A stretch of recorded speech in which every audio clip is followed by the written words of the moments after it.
Hello बच्चों, welcome to the lip lab. आज हम पढ़ेंगे क्लास 7th के साइंस का chapter number 5 changes around us physical and chemical. अब देखो, हम अपनी डेली लाइफ में बहुत सारे चेंजेस देखते हैं अपने आसपास, जैसे कि पानी में चीनी घोलना, दूध से दही बनाना या फिर दूध से पनीर या फिर घी बनाना, रबड़ को खींचना, बलून को फुलाना, पेपर को फोल्ड करना, ये सारे चेंजेस हैं, ठीक है। या फिर चॉक को क्रश करना, ये भी एक तरह का चेंज होता है। तो आज हम इन्हीं कुछ चेंजेस के बारे में पढ़ेंगे। तो यहाँ पे बुक में एग्जांपल्स दिए हैं कि जब हम पेपर को फोल्ड करेंगे और पेपर को वापस से खोलेंगे, अनफोल्ड करेंगे, तो क्या पेपर वही रहेगा? तो हाँ, पेपर तो वही रहेगा, तो इसमें तो ज़्यादा बड़ा चेंज हुआ नहीं। सेकंड है बलून। जब हम बलून को फुलाते हैं और फिर उसके बाद उसकी हवा निकालते हैं, तो क्या बलून वही रहेगा? तो हाँ, बलून भी वही रहेगा। तो क्या हम इसको रिवर्स कर सकते हैं? हाँ, हम कर सकते हैं, ठीक है। अगर मैंने पेपर को फोल्ड किया तो वापस वो पेपर बन सकता है। अगर मैंने बलून को फुलाया तो वापस से उसकी जब मैं हवा निकालूंगी तो वो बलून बन सकता है। एंड देन जब मैं चॉक को क्रश करूँगी तो वो चॉक वापस से चॉक बन सकती है। थोड़ा मुश्किल है बनाना, लेकिन हाँ, वापस बन सकती है, ठीक है। वो कोई नया सब्सटेंस फॉर्म नहीं करती। तो ये सारे कुछ हमारे चेंजेस हैं, और ये सारे जो चेंजेस हमें अभी बताए गए बुक में, इन सब में कुछ भी नया सब्सटेंस नहीं बन रहा, कोई भी नई चीज़ नहीं बन रही। इसमें बस शेप चेंज हो रही है, साइज़ चेंज हो रहा है, स्टेट चेंज हो रही है किसी भी सब्सटेंस की। तो ये हमारा एक फ़िज़िकल चेंज होगा। ओके। तो फिज़िकल चेंज का क्या मतलब है? जब भी किसी सब्सटेंस से कोई भी नया सब्सटेंस ना बने, उसकी बस शेप, साइज़ और स्टेट चेंज हो, तो हमारा फिज़िकल चेंज होगा।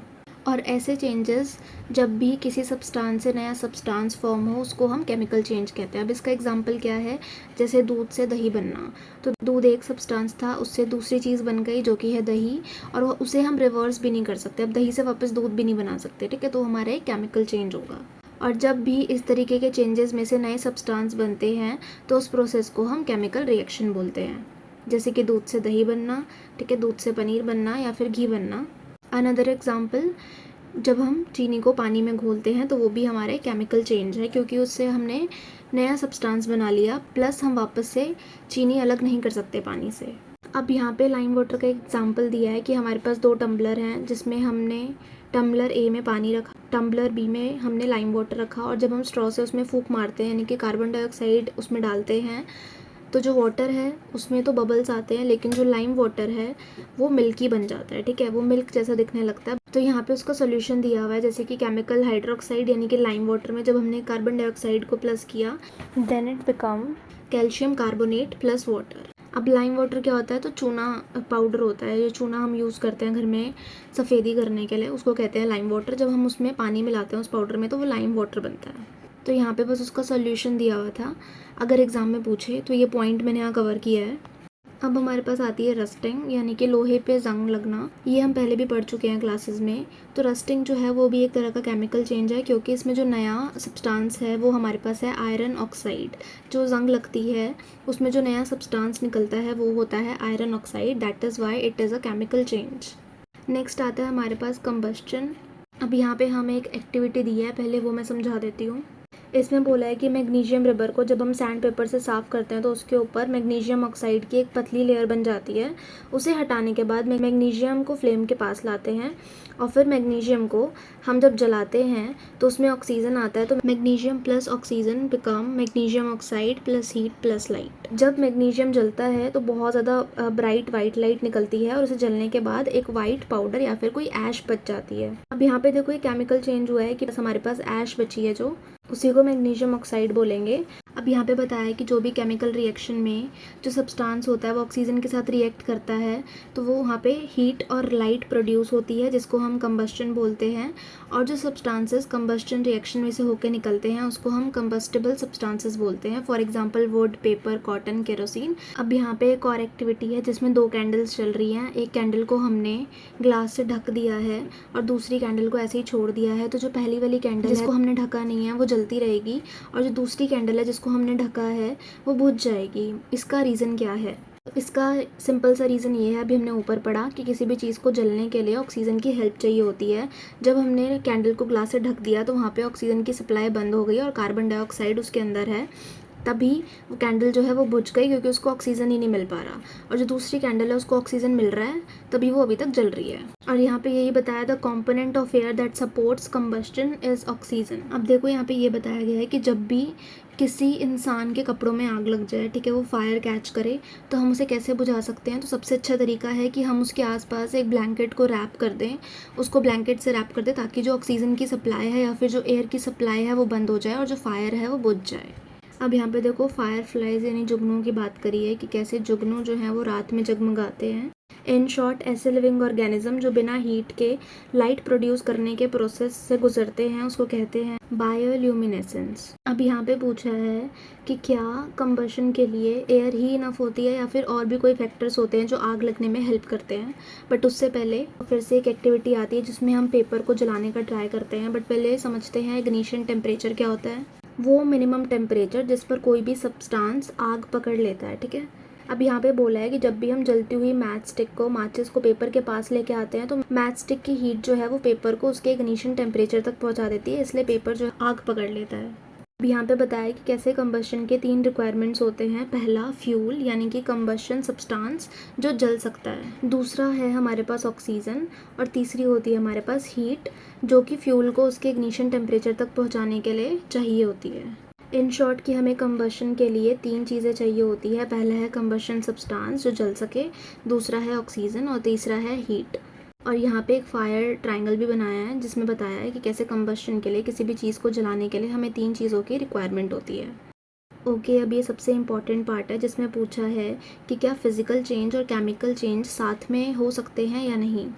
और यहाँ पे कैंडल का एग्जांपल दिया है और इसका आंसर है कि हाँ, जो बर्निंग कैंडल होती है वो फिज़िकल और केमिकल दोनों चेंजेस को करती है। जब हम कैंडल जलाते हैं और उसकी वैक्स जब पिघलती है और वो लिक्विड बनती है तो उसको हम फिज़िकल चेंज बोलेंगे, और जब वैक्स वेपर बनता है तो उसको हम केमिकल चेंज बोलेंगे। So burning of a candle involves both physical and chemical changes. अब कन्फ्यूजन यहाँ पे बच्चों को ये होती है कि वैक्स वेपर से केमिकल चेंज कैसे होगा। तो देखो, जो वैक्स वेपर है वो ऑक्सीजन के साथ रिएक्ट करता है, और जब वो विक जलती है तो wax vapour plus oxygen become carbon dioxide plus water, heat and light. तो ये एक तरह का केमिकल चेंज माना जाता है। अब देखो, केमिकल चेंजेस के बारे में भी थोड़ा बता देती हूँ। केमिकल चेंज मतलब हमें ये पता है कि कोई भी नया सब्सटेंस बनता है केमिकल चेंज होने के बाद। जब भी वो नया सब्सटेंस बनता है तो उसके प्रोसेस में हमें 5 चीज़ें मिलती है। सबसे पहला हीट, लाइट, दूसरा है साउंड, तीसरा है स्मेल, चौथा है कि कलर चेंज होता है, और फिफ्थ है कि गैस में भी फॉर्म्ड। ठीक है, तो ये 5 चीज़ें ध्यान रखना। इसमें से अगर 1 या 2 भी हो रही है तो वो भी हमारा केमिकल चेंज होगा। अब क्या सारे ही चेंजेस रिवर्स्ड होते हैं या फिर नहीं? रिवर्स का मतलब होता है पहले जैसा बन जाना। ठीक है, जैसे कि आइस जो है वो मेल्ट हो गई तो क्या वो पहले जैसी बन सकती है? तो हाँ, बन सकती है। जब हम उसको फ्रीज़ करेंगे तो वापस से आइस बन जाएगी। वाटर जो हमने इवेपोरेट किया है, यानी कि जो पानी हमने उबाला है उसकी जो भाप बनी है, तो क्या वापस पानी बन सकती है? तो हाँ, जब वो ठंडी होगी तो वापस पानी बन जाएगी। तो ये हैं हमारे कुछ एग्जांपल्स जो रिवर्स हो सकते हैं, और कुछ ऐसे एग्जांपल्स जो रिवर्स नहीं हो सकते। तो उसमें आता है कि जब हम वेजिटेबल्स को काट देते हैं, हम वापस से वेजिटेबल को शेप में नहीं ला सकते। ठीक है, आप देखो डिज़ायरेबल चेंज कौन से होते हैं और अनडिज़ायरेबल चेंज कौन से होते हैं। तो डिज़ायरेबल चेंज वो होते हैं जब हमें कोई यूज़फुल प्रोडक्ट मिलता है या फिर यूज़फुल सब्सटेंस मिलता है, जैसे कि मिल्क का दही में बनना, वो हमारे लिए डिज़ायरेबल है क्योंकि हम यूज़ कर सकते हैं। ठीक है, फ्रूट्स का पक जाना, फ्रूट्स को काटना, खाने को बनाना, ये सारे ऐसे चेंजेस हैं जो हमारे लिए यूज़फुल हैं या फिर डिज़ायरेबल हैं। और कुछ ऐसे चेंजेस जैसे कि लोहे का जंग लग जाना, रस्टिंग ऑफ आयरन हो गया, ठीक है, फूड का ख़राब हो जाना, तो ये सारे हमारे अनडिज़ायरेबल चेंजेस हो जाएंगे। लेकिन यहाँ पे कुछ ऐसे चेंजेस जो कि अनडिज़ायरेबल हैं फिर भी हमारे लिए यूज़फुल हो सकते हैं। तो वो क्या होगा? डिकम्पोजिशन। जब खाना सड़ जाता है या फिर कोई एनिमल या फिर कोई किसी की डेड बॉडी किसी एनिमल की जब धरती पे मिट्टी में मिलती है तो वो डिकम्पोज होती है, जहाँ पे नए प्लांट्स या फिर ट्रीज़ उगाए जा सकते हैं, तो वो हमारे लिए यूज़फुल है। अब आता है वेदरिंग ऑफ रॉक्स। सबसे पहले समझो सेडिमेंट्स क्या होते हैं। जब छोटे छोटे पार्टिकल्स या टुकड़े जो रॉक्स के टूटने और घिसने से बनते हैं और बाद में पानी या हवा या फिर ग्रेविटी के द्वारा कहीं जमा हो जाते हैं, उसको हम सेडिमेंट्स बोलते हैं। और अब वेदरिंग का मतलब क्या होता है? तो वेदरिंग का मतलब है रॉक्स का लंबे समय में छोटे पीसेस या फिर पार्टिकल्स में टूटना या फिर घिसना, मेनली हवा, पानी या फिर टेम्परेचर चेंजेस की वजह से। ये प्रोसेस बहुत धीरे धीरे होती है, इसे कई साल लगते हैं बनने में, और इसको हम जनरली फिजिकल चेंज मानते हैं। अब देखो, यहाँ पे रॉक्स के केमिकल चेंजेस के बारे में भी बात करी है। कि यहाँ पे रॉक्स का सिर्फ टूटना ही नहीं बल्कि उसमें केमिकल कंपोजिशन में भी चेंज हो रहा है, इसलिए केमिकल चेंज भी होता है। अब केमिकल चेंज कैसे है ये, तो यहाँ पे एक एग्जांपल दिया है बसॉल्ट नाम की एक कलर्ड रॉक का, जो देखने में डार्क या फिर ब्लैक होती है और इसमें आयरन पाया जाता है। जब ये सरफेस से लंबे समय तक वाटर, मॉइस्चर या फिर एयर के कांटेक्ट में रहती है तो आयरन कंटेनिंग मिनरल्स में केमिकल चेंजेस होते हैं और सरफेस पे रेड या फिर ब्राउनिश लेयर बन जाती है। अब क्योंकि यहाँ पे रॉक की कंपोजिशन में केमिकल चेंज हुआ और नया मटेरियल बना, तो इसलिए ये केमिकल चेंज भी है और कलेक्टिवली बोथ फिजिकल और केमिकल चेंज को मिला के हम इसको वेदरिंग का नाम देते हैं। अब लास्ट टॉपिक आता है इरोजन। इरोजन का क्या मतलब होता है, जब वेदरिंग रॉक्स के छोटे छोटे पार्टिकल्स या फिर सेडिमेंट्स हवा, पानी या बर्फ़ के थ्रू एक जगह से दूसरी जगह चले जाते हैं तो उसी को हम इरोजन बोलते हैं। ठीक है, अब होप सो वेदरिंग और इरोजन में फ़र्क समझ आ गया होगा। वेदरिंग यानी बड़े रॉक्स का छोटे पार्ट्स में टूटना और इरोजन का मतलब एक जगह से दूसरी जगह चले जाना उन पार्ट्स का। In short, the movement of sediments from one place to another by wind, water or ice is called erosion. जो देखो लैंडस्लाइड के टाइम पे इरोजन जो होता है उसको हम फिजिकल चेंज बोलते हैं। हवा, पानी या फिर आइस की जो स्पीड है वो कम हो जाती है, तो यही जो इरोजन की जो मिट्टी है वो जमने लगती है एक ही जगह पे, क्योंकि पानी में इतनी जान नहीं बची कि उसको और आगे धकेल के ले जा सके। इसलिए वो जो मिट्टी है वो वहीं पे सेटल डाउन होने लगती है बॉटम में, और यही सेडिमेंट्स टाइम के साथ साथ और ज़्यादा हार्ड होते रहते हैं और नए रॉक्स बन जाते हैं। और ये सारे चेंजेस थाउजेंड्स ऑफ ईयर्स में होते हैं। Okay, so this is all about this chapter. मैंने बहुत शॉर्ट में समझाने का ट्राई किया। इस वीडियो से थोड़ी भी हेल्प हुई हो एग्ज़ाम के लिए तो प्लीज़ वीडियो को लाइक कर देना, चैनल को सब्सक्राइब कर देना। Until then, good bye.